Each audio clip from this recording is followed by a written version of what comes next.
Licenciado, buenas tardes.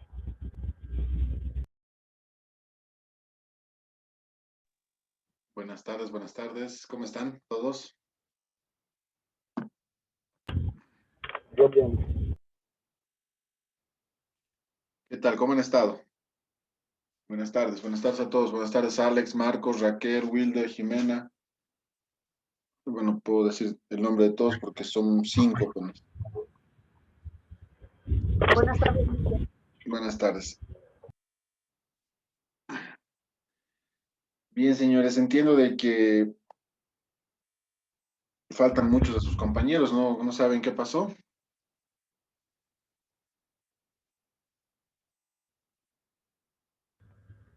No, licenciado. Bien. Bien, he visto sus trabajos, ha mejorado bastante la presentación, los felicito y francamente estamos ya en la etapa final. Sí, estamos en la etapa final. Hoy es nuestra penúltima clase, el siguiente sábado sería nuestra última clase.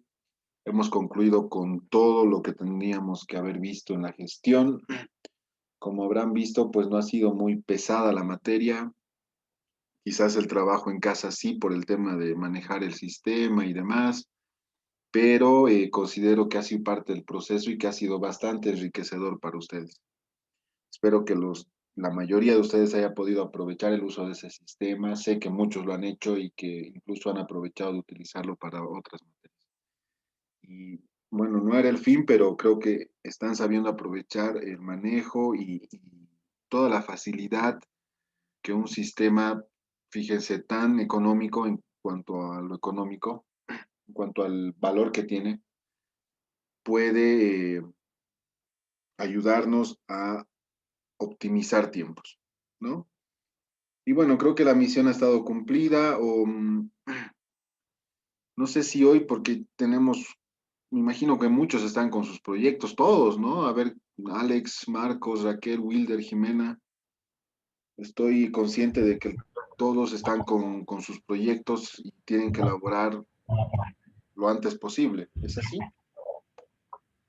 Sí, licenciado, está un poco difícil. Sí, entiendo y justamente es el tema de poderles dar más tiempo para que ustedes vayan trabajando eso en sus casas, ¿no? Hemos tenido, si bien hemos tenido un parón de clases, pero no un parón porque sí, sino porque han aprovechado unos cursos y también considero que han aprovechado el tiempo para poder avanzar sus proyectos y espero que lo estén aprovechando. Ya en la parte de los anexos, son 15 anexos ahora, antes eran 13.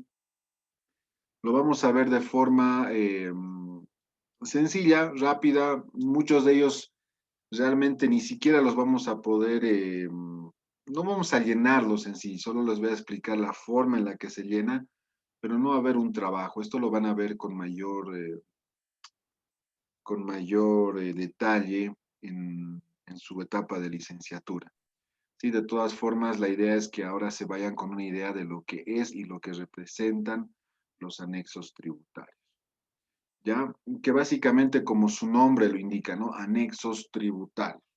Son documentos que permite a la administración tributaria poder realizar un seguimiento al cumplimiento de las obligaciones fiscales de cada contribuyente, ¿no? Entonces, ese es el fin de estos anexos. El hecho de que yo genere un anexo permite que haya un resumen, si quieren, de todo el movimiento fiscal de los aspectos más importantes y relevantes de una empresa. ¿Sí? Entonces, esa es la idea y ese es el por qué se debe conocer al menos la existencia de estos anexos, ¿no? Hoy en día, muchos contadores, principalmente egresados o que de repente no tienen la obligación de elaborar estos anexos, no saben lo que es, ¿sí? ¿Cuál es la regla general para todos los contribuyentes, no? Cualquier contribuyente que supere los ingresos netos de 1.200.000 en una gestión está obligado a elaborar los anexos tributarios. ¿Quién hace estos anexos tributarios? Que hay esa confusión, ¿no? Muchos piensan de que es el auditor, otros piensan que el contador, y no. Aquí la responsabilidad recae sobre la empresa, ¿ya? Y obviamente la empresa contrata un contador para que elabore estos anexos, ¿sí? Entonces, ese es el enfoque correcto al momento de decir, a ver, ¿quién es el responsable de elaborar esto? La empresa, ¿sí? No es ni el contador ni el auditor, la empresa. ¿A través de quién? A través del contador. Pero no deja de ser responsabilidad de la empresa la elaboración de estos anexos, ¿sí?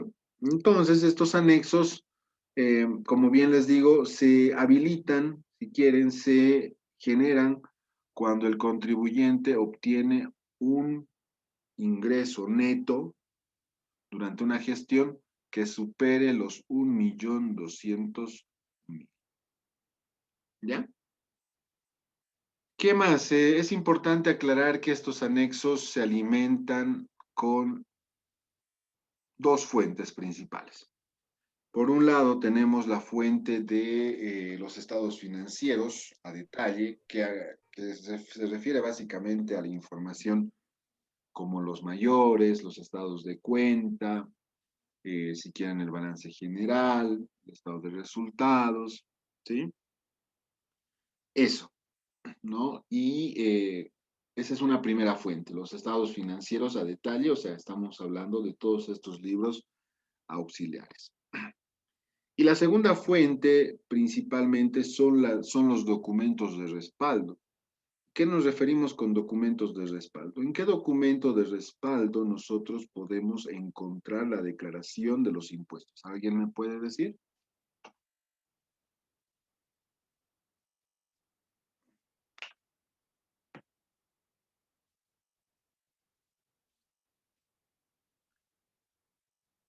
Bien, voy a asumir de que no, de que desconocen, espero. Básicamente esta información son los formularios, declaraciones juradas de impuestos. Principalmente es una de las fuentes donde yo puedo verificar puedo verificar como contador el cumplimiento de las obligaciones tributarias de la empresa, ¿no? Pero no solo se requiere estos formularios. Hay un anexo específico que es el 6 que te solicita información de tu planilla salarial, ¿no? Entonces estamos hablando de los respaldos con los cuales nosotros vamos a ir comparando todo este llenado, ¿sí? Bien. Entonces, vamos a continuar rápidamente con el primer anexo. El primer anexo tiene que ver, y este es el formato, ¿qué les digo? El formato correcto, el formato oficial, a partir de la gestión 2018, ¿sí? Han cambiado el llenado, ¿sí? La estructura de los anexos se ha cambiado en 2018. De hecho, la cantidad también. Antes eran 13, ahora son 15, ¿sí? Bien, pero muchos de ellos se han mantenido y, bueno, es importante que lo sepan, ¿ya? Importante considerar la parte del encabezado que ayuda a identificar qué anexo estamos llenando, ¿sí? Por un lado tenemos el nombre de la empresa, la gestión a la que corresponde este anexo, la información sobre la determinación del débito fiscal IVA declarado. Este es el nombre del anexo, ¿sí? En este caso responde al llenado de la información sobre la determinación del débito fiscal IVA declarado, ¿sí? También se debe incluir la moneda en la que se está expresando este anexo. Sabemos que siempre vamos a elaborar en moneda local boliviana, ¿sí? Por eso es que aparece expresado en bolivianos. Tenemos, como pueden observar, del mes 1 al mes 12, ¿sí? El detalle de los meses que transcurren dentro de una gestión contable. ¿sí? Sabemos que una gestión contable abarca 12 meses, independientemente del tipo de actividad que realices. O sea, por más que realices una actividad comercial o una actividad industrial, tu ciclo contable, tu cierre contable o el periodo contable hace mención a 12 meses. Por eso es que ponemos mes 1, 2, 3, 4, 5 hasta el 12. ¿Sí? Para tener un formato genérico. Yo no tengo que cambiar aquí absolutamente nada. ¿Sí? ¿Dónde debo llenar datos? ¿Dónde me corresponde llenar datos? Y lo voy a marcar con un color amarillo. ¿Sí? Ahí está. Después, todo lo demás lo calcula el anexo. ¿Sí? Por un lado, nosotros debemos declarar en la primera columna A los ingresos según los estados financieros ajustados por inflación. ¿Sí? ¿Qué quiere decir? Que cuando nosotros cerramos mes, no se olviden que, de acuerdo a la norma 3, debemos actualizar nuestras cuentas de ingreso y gasto. Eso automáticamente incrementa de valor, ¿no? Entonces, ese es el valor que debemos traer mes tras mes. ¿Sí? Entonces, acá te dicen, básicamente, declara todos tus ingresos, incluido tu ajuste por inflación. Perfecto. La segunda columna justamente sirve para descontar ese ajuste por inflación. ¿Ya? Para descontar este ajuste por inflación. Si corresponde las devoluciones y descuentos otorgados en ventas, se incluye siempre al 87%. ¿Sí? Toda esta información, que es la A y la C, si lo comparamos con una factura, siempre debe ir al 87%. ¿Sí? ¿Por qué me dirán? Porque aquí el cálculo que hace el formulario es que lo convierte el 87% al 100% para una comparación objetiva. Sí, pero enseguida vamos a entender todo eso. Tenemos la devolución y descuentos otorgados en ventas, devoluciones efectuadas y descuentos obtenidos en compras, ingresos devengados en el periodo no facturados, cuando corresponde, por ejemplo, devengar un ingreso, eso va a estar en tu cuenta de ingreso, pero en realidad no va a generar un efecto fiscal porque no se ha emitido la factura. ¿Sí? Ingresos devengados en el periodo facturados en periodos anteriores. Acá básicamente estamos hablando de esos anticipos percibidos, ¿sí? Por parte de los clientes que de repente ya se han facturado, pero que no se reconocen como ingresos, ¿no? Exportaciones, sí existen ingresos específicamente por la actividad de exportación, ventas grabadas a tasa cero, ventas de activo fijo y transacciones grabadas por el IVA no registradas en cuentas de ingreso, cuando tenemos otro tipo de ingresos, como por ejemplo los no operativos, ¿no? Aquí incluimos todo eso. Y los otros ingresos no grabados.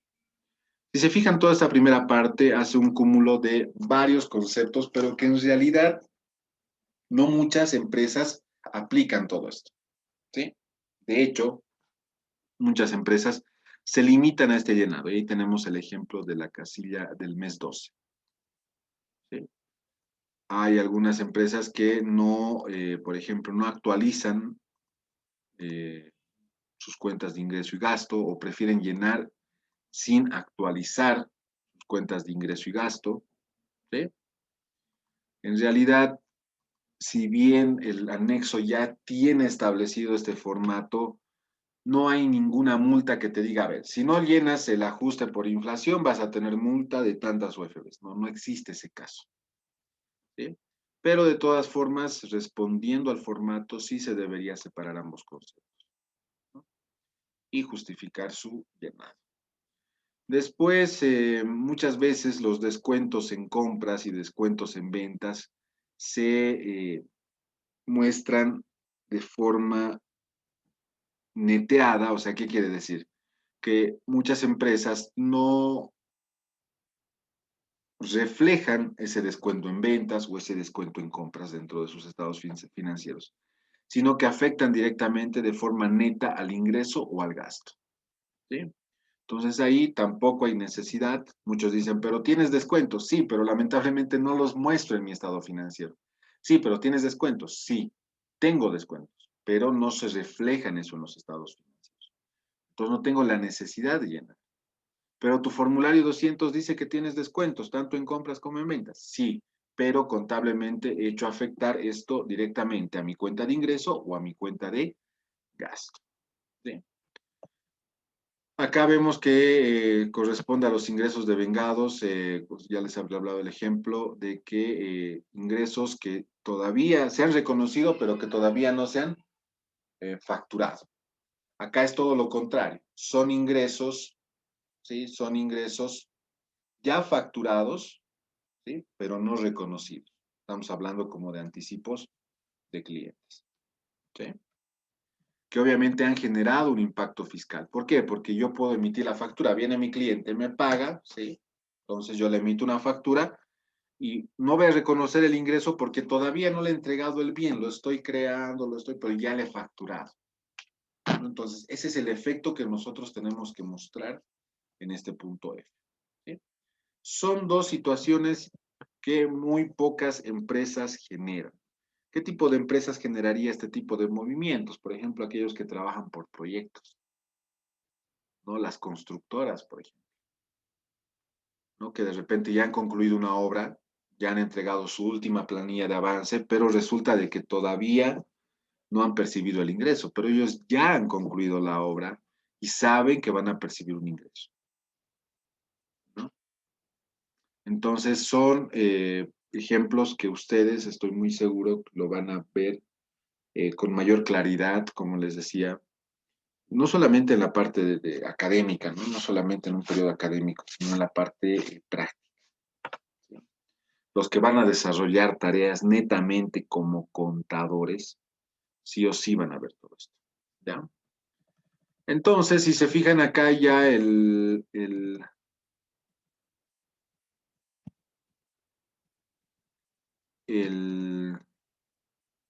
anexo ya te permite generar tus fórmulas, ¿no? Acá te dice, K es igual a A menos B menos C más D menos F menos E menos G menos H, o sea, te hace referencia a todas estas columnas, ¿sí? Y esto lo que hace el anexo es convertirlo al 100%, ¿sí? Para que de este 100%, fíjense en la columna o 1016, se obtenga el total ingreso grabado, sobre el cual recién se aplica el 13% del débito fiscal. ¿Sí? ¿Se dan cuenta? Ya aquí teniendo el débito fiscal, ¿cuál es el siguiente paso? Comparar el débito fiscal calculado por el contador en este anexo versus lo declarado en el formulario 200 IVA. Y obviamente acá las diferencias deberían ser cero. Por algún motivo, si existiera algún saldo o una diferencia, esto se debe reflejar y se debe justificar. ¿Cuándo pasa esto? Ejemplo, cuando existe un proyecto de rectificatorio, ¿sí? Donde yo me he equivocado a declarar mi IVA, ¿no? Y según mayores estoy reflejando lo correcto, pero de repente según formularios aún no, porque no he rectificado ese periodo. Entonces son o pueden ser casos en los que puedan llegar a surgir diferencias. Estamos hablando de diferencias significativas, ¿no? O sea que si ustedes generan una diferencia de 0,50, un peso, 1,50, o sea, ya, redondeo, no hay problema, ¿no? No hay problema. Pero ya si hablamos de 1,000, 2,000, 3,000, no sé, más de 5 bolivianos, ahí sí, debe haber algo que está mal calculado, ¿ya? ¿Dónde se declara todo esto? Acá, ¿sí? Si yo tuviese conceptos e importes de los otros ingresos no grabados, ¿sí? Acá está. la columna J, ¿sí? Que son aquellos ingresos, por ejemplo, ¿cuáles serían ingresos no grabados para el IVA? A ver, son bien sencillitos.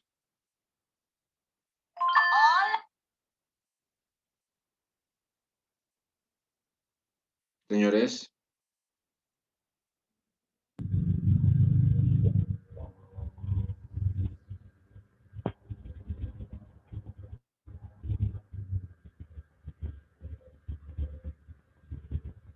bien, por ejemplo, los intereses bancarios.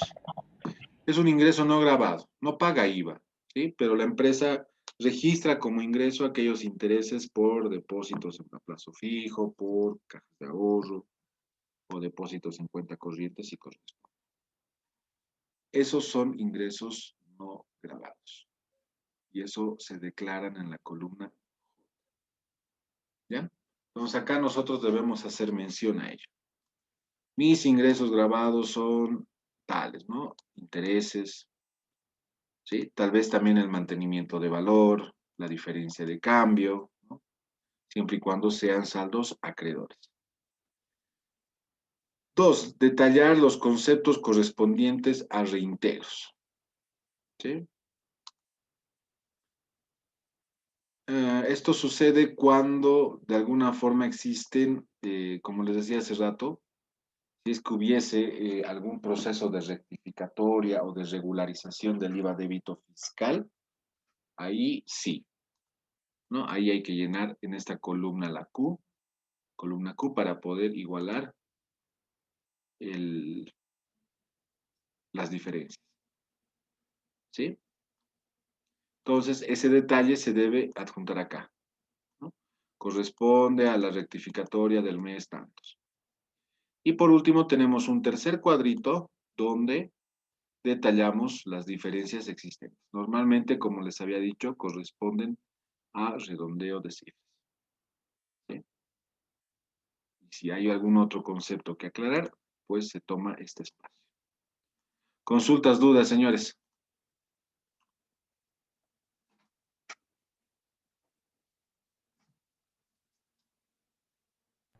Dicen solo cuando alcanza 1.200.000, nomás no dicen menos nada que ver, ¿no? Sí, exactamente, Marco. Bueno, Luis, ¿Cómo estás, Alex? un poco complicadito, ya lo veo. Pero esto no se lleva así como en el instituto, ¿no, Luis? ¿O teníamos que llevar esto ya? No, no, no, no. O sea, por eso es parte de los contenidos de la materia, pero para que lo conozcan. Esto obviamente corresponde también a un, ¿qué les puedo decir? A un proceso mucho más amplio, ¿no? Eh, que Pero esto sí lo ahorita, vamos a llevar en la licenciatura. sí, sí, sí, en la licenciatura sí, cuando ya vean en la parte de auditoría la revisión de esto, ahí sí lo van a ver con mayor detalle. No, un poco complicadito, pero Luis. Sí, por eso es que ahora, para que no se complique tanto, les voy a dejar un tutorial, ¿sí? Y este es un tutorial de impuestos nacionales, justamente, que habla sobre la presentación de estados financieros y de información tributaria complementaria, anexos tributarios. Vamos a hacer lo siguiente, este video lo van a ver cada uno, ¿sí? Es larguito, así que es justamente por eso que quiero que se tomen el tiempo necesario para verlo. Y una vez que hayan visto este video, vamos a ir discutiendo las diferentes partes. Pero antes vamos a pasar rápido las particularidades de cada anexo, ¿ya? Entonces, hoy vamos a hacer eso. Vamos a ver todos los anexos, ¿sí? De forma general, como lo hemos visto ahorita.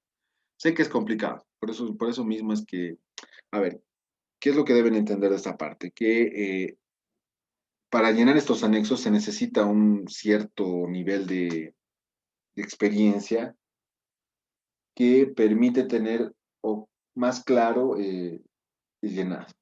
¿Sí? Por eso es que no quiero que se estresen, no se va a evaluar, no vamos a tener ejercicios para que lo llenen, simplemente es para que conozcan, para que entiendan de dónde proviene toda esta información. Con que ustedes me digan, ah, ya, los anexos provienen de toda la información contable y de los respaldos que justifican la declaración de mis impuestos, suficiente. ¿Sí?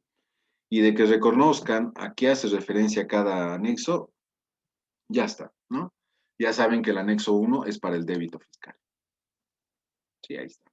Información sobre la determinación del débito fiscal IVA declarado. Tenemos el anexo 2, como pueden ver. Este es un pequeño ejemplito, esto yo se los voy a pasar. ¿Sí? Ejemplo nada más, ¿no? Ejemplo. Y acá ya es un poco más sencillo, fíjense, son menos columnas que el anterior. Y acá es básicamente contar el cuentito de cómo ha sido el comportamiento del IVA. Desde los saldos según mayores, acá entra claramente la información de los mayores. ¿Sí? El total, obviamente, y cuando hablamos de total, si imaginamos un mayor, estamos hablando de un mayor que puede considerar el incremento por mantenimiento de valor, ¿no? Si es que hubiese un saldo a favor del contribuyente. Entonces, en la siguiente columna debemos saber cuánto es ese mantenimiento de valor. ¿Sí? Y el incremento del crédito fiscal del periodo según mayores. ¿No? Ahora, estas tres son las más importantes para poder llegar a determinar este anexo. Estas tres y estas. Principalmente. Fíjense acá el pequeño ejemplo, ¿no? El incremento del crédito fiscal en el mes 11 ha sido de 143,692. Ese es mi saldo a favor del contribuyente. Para el siguiente periodo, inicio con ese saldo, 143,692. Se genera un mantenimiento de valor de 169. ¿Sí? Y se calcula cuánto ha sido la compensación. En este caso, se ha compensado todo. Si ustedes suman estas dos filas, ¿sí? Que estoy marcando, 169 más 143,692, seguramente les va a dar 143,861. Eso, señores, es lo que se habría compensado. ¿Dónde declaro esa compensación? En la columna H. ¿Sí? Y en esta columna H lo que digo es, ¿cuánto estoy compensando realmente de mi crédito fiscal? Acá, como pueden ver, se ha compensado todo. ¿Cuánto va a ser el saldo para el siguiente periodo? Ya no hay nada. Entonces acá es simplemente mostrar ese movimiento. ¿Sí? Mostrar ese movimiento. Por último, tenemos lo que es si hubiese algún saldo como crédito fiscal por facturas correspondientes a meses anteriores o a meses posteriores. Esto habla mucho del crédito fiscal por regularizar, ¿no? Mucho. Que no se genera, por lo general no se genera. Tenemos lo que es el saldo ajustado del IVA del crédito fiscal del periodo, ¿sí? Que va a ser el mismo que la columna I. Y esto nosotros debemos conciliarlo con el formulario 200. ¿Cuánto ha sido el crédito fiscal determinado en el formulario 200 o 210 si corresponde? Con ello llegamos a las diferencias. Lo propio acá tenemos que detallar los conceptos de las reversiones, que habla acá, reversiones, si es que existiera. No sea las reversiones, señores, cuando yo, por ejemplo, tengo una factura declarada con crédito fiscal, pero resulta que, no sé, se perdió, no cuento con el documento original, entonces yo tengo que declarar eso. ¿Sí? Revierto ese crédito fiscal porque no me corresponde. ¿No? Entonces, a eso se refiere. Y por otro lado, tenemos que detallar las aclaraciones de las diferencias, ¿no? Tal cual como en el anterior anexo. ¿Sí? Adelante, ¿alguien quería preguntar algo? En ese caso de las facturas, dice cuando se pierde, sí o sí tiene que ser a fin de año o en el mes.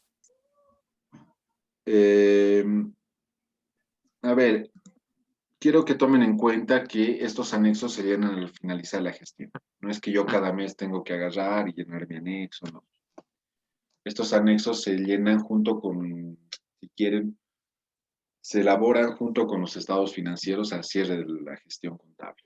Ujú.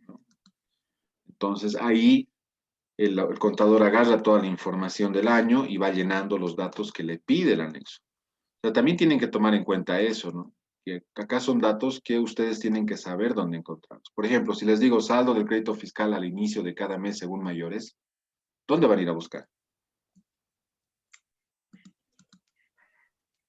A los mayores de crédito. Ahí está. ¿Sí?